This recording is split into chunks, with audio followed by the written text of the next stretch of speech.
Welcome to ஹர்னி channel. இன்றைக்கி என்ன பார்க்க போகிறோன்னா, ராகி மாவில் இடியாப்பம். ராகி மாவில் இடியாப்பம் எப்படி செய்யுதுன்னு பார்க்கலாம். ஸ்டவ் ஆன் பண்ணி ஒரு கடாய் வச்சு 1.5 கப்பில் ராகி மாவு போட்டு அதை கொஞ்சம் வறுக்கணும். மாவை கொஞ்சம் நல்லா சூடாகி நல்லா வறுக்கணும். வறுத்து செஞ்சு புழிஞ்சாதான் வறுத்துட்டு இந்த சுடுதண்ணி நல்ல தண்ணியை கொதிக்க வச்சு கொதி வரணும். தண்ணி கொதித்து தண்ணியை ஊற்றி உப்பு போட்டு நல்ல கரண்டி வச்சு கிளறி கொஞ்சம் கட்டியாக தான் இருக்கணும். தேங்காய் ஊற்றி நல்லா பிணைஞ்சி இடியாப்பக்குள்ளில் போட்டு புழிஞ்சால் இடியாப்பம் தயாராகிடும். இப்போ பாருங்கள், ராகி மாவை நல்லா வறுத்துட்ருக்கோம். இது கொஞ்சம் வறுக்கணும், ஒரு 5 நிமிஷம் வறுத்துட்டு அப்புறம் எடுத்துடலாம்.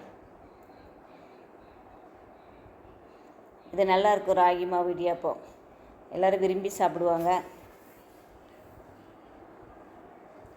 இப்போ பாருங்கள், மாவு வறுத்துட்டோம். அதுக்கு மாவு கிளறதுக்கு தண்ணி கொதிக்க வச்சுருக்குறோம்.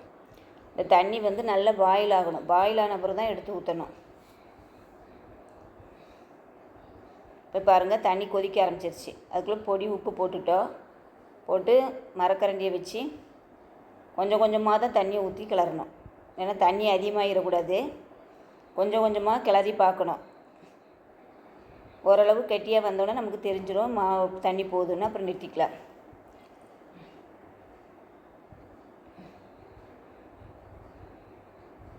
ஒன்றரை கப் மாவுக்கு 1.5 கப் தண்ணி தான் தேவைப்படுன்னு நினைக்கிறேன். 2 கப் தண்ணி கிட்ட தான் வரும். இப்போ பாருங்கள், ஓரளவு நல்லா மிக்ஸ் ஆகிடுச்சு. இன்னும் லேசாக ஊற்றினா போதும். இதோடையே போதும், இன்னும் தண்ணி தேவையில்லை. இதை நல்லா மிக்ஸ் பண்ணிட்டோம். இந்த பதம் தான் கரெக்டாக இருக்கும். இப்போ நம்ம கொஞ்சம் தேங்காய் எண்ணெய் ஊற்றிக்கலாம். ஒரு 1/2 ஸ்பூன் தேங்காய் எண்ணெய் ஊற்றிட்டு இன்னும் நல்லா கிண்டணும். சூட்லேயே நல்லா கிண்டிடலாம். அப்புறம் தொட்டு பார்த்தா கையில் ஒட்டக்கூடாது. மாவு தொடும்போது கையில் ஒட்டக்கூடாது. இப்போ பாருங்கள், கையில் அப்படியே உருண்டை பிடிச்சி இடியாப்பக்குள்ளே போடுறோம். அங்கே ஸ்டவ் ஆன் பண்ணி இட்லி பானையை வேக வச்சுட்டோம். தண்ணி ஊற்றி வச்சுருக்குறோம். தண்ணி கொதி வரட்டும். அதுக்குள்ளே நம்ம இதை புழிஞ்சிடலாம். இட்லி தட்டில் புழிஞ்சிடலாம். இப்போ இடியாப்பக்குள்ளே போட்டாச்சு.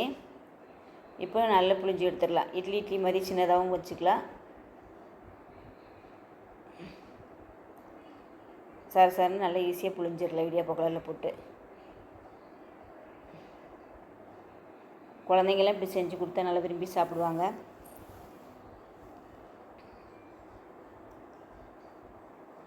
இப்போ ஒரு தட்டு புழிஞ்சி வச்சுட்டோம். இதை வேக வச்சிடலாம். இட்லி சட்டியில் வச்சிடலாம் வேகிறதுக்கு.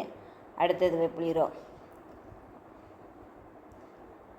இது காரத்துக்கு தேங்காய் சட்னி வச்சு சாப்பிட்டுக்கலாம். இனிப்புக்கு தேங்காய் பூவும் நாட்டு சர்க்கரையும் போட்டுக்கலாம்.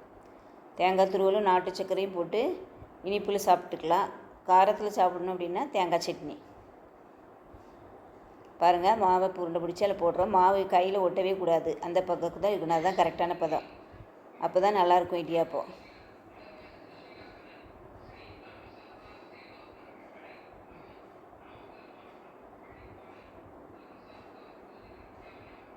அடுத்த இட்லி தட்டில் இப்படி புளிரும் இடியாப்பம். அதை வெந்தோடனே அதை எடுத்துகிட்டு இதை வச்சிடலாம்.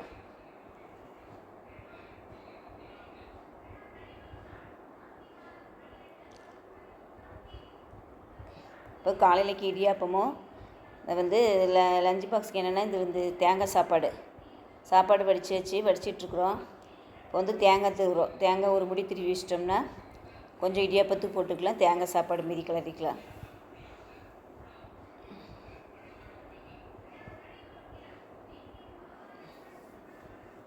தேங்காய் ஒரு முடி எடுத்து திருவிட்டுருக்குறோம்.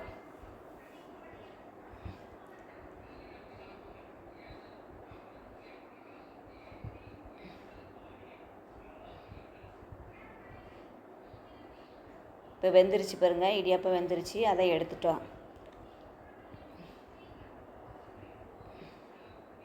அப்படி துணியில் ஒட்டாமலே வந்துடும். அதை அப்படியே திருப்பி வச்சுட்டேன் பாருங்கள். இட்லி மாதிரியே இருக்க இடியாப்பம் சூப்பராக வந்துருச்சு இடியாப்பம். இப்போ அடுத்தது புழிஞ்சு வச்சிடலாம்.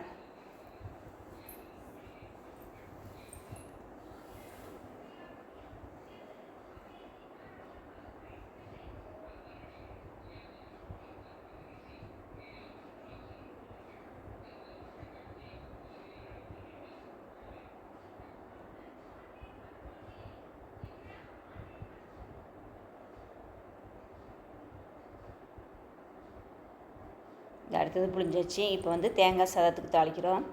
ஸ்டவ் ஆன் பண்ணி ஒரு பெரிய கடாய் வச்சு எண்ணெய் தேங்காய் தான் ஊற்றணும். தேங்காய் சாதத்துக்கு தேங்காய் 2 ஸ்பூன் ஊற்றிட்டு எண்ணெய், கடுகு, கடலைப்பருப்பு, தாளிக்கிறதுக்கு வரமிளகாய் போடலாம். வரமிளகாயும் போடலாம், பச்சை மிளகாயும் போடலாம். வரமிளகாய் போடுவோம். வரமிளகா 2 நம்பரை 3 நம்பரை கிள்ளி போட்டுடலாம். கடுகு நல்லா வெடிச்சிட்ருக்கு. கடுகு வெடித்து முடிச்சோடனே நம்ம வந்து கொஞ்சம் ஒரு வெங்காயம், ஒரு பெரிய வெங்காயத்தை நீளவாக்கில் நறுக்கினது ஒன்று, கருவேப்பிலை, ஒரு 3 வரமிளகா, இவ்வளோதான். 3 சின்ன வரமிளகா தான், காரத்துக்கு 3 வரமிளகா.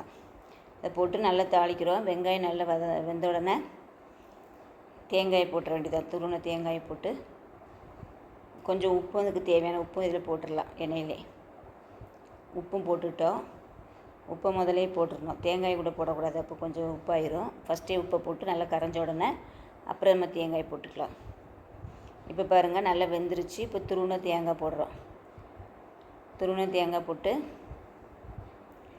கொஞ்சம் வதக்குனா போதும். ரொம்ப நேரம் வதக்கணும் இல்லை, ஒரு 2 நிமிஷம் வதக்கிட்டு அப்புறம் ஆஃப் பண்ணிவிட்டு சாப்பாடு வச்சுருக்கோம்ல அதை போட்டு கிளறிக்கலாம். இது ஒரு டிஃபன் பாக்ஸில் போடுற அளவுக்கு நம்ம பண்ணியிருக்கோம் இந்த சாப்பாடு. இப்போ அதை மிக்ஸ் பண்ணிட்டோம். இப்போ அடுத்தது இடியாப்பம்லாம் எடுத்து வச்சிட்டோம்.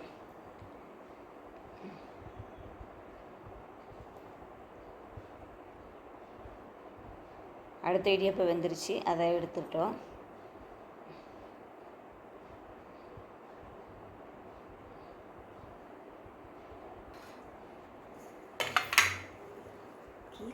அப்புறம் வந்து ஒரு முட்டையை வந்து வேக வச்சு அதை வந்து தோசைகள் வச்சு எண்ணெய் ஊற்றி மிளகாத்தூள், மஞ்சத்தூள், உப்பு, மிளகுத்தூள் இது போட்டு கொஞ்சம் எண்ணெயில் வதக்கிட்டு கொஞ்சம் எண்ணெய் அதிகமாக ஊற்றணும். முட்டையை 2ஆக கட் பண்ணி அதில் போட்டுறேன்.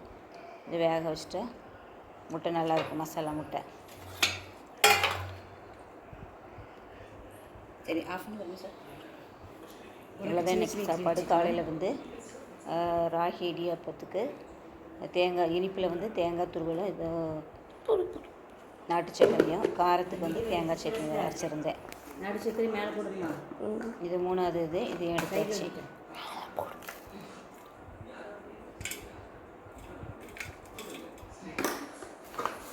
கொஞ்சம் தண்ணி லேசாக துவைச்சிட்டோம்னா அங்கே ஒட்டாமல் அப்படி ஈஸியாக வந்துடும். இப்போ அதை அப்படியே திருப்பி வச்சிடலாம். இப்போ பாருங்கள் சூப்பராக வந்துருச்சு ராகி இடியாப்பம். இப்போ நம்ம வந்து ராகி ஒரு தட்டில் வந்து இது தேங்காய் துருவலும் நாட்டு சர்க்கரையும் போடுறோம். அழகாக இருக்கா இடியாப்பம்?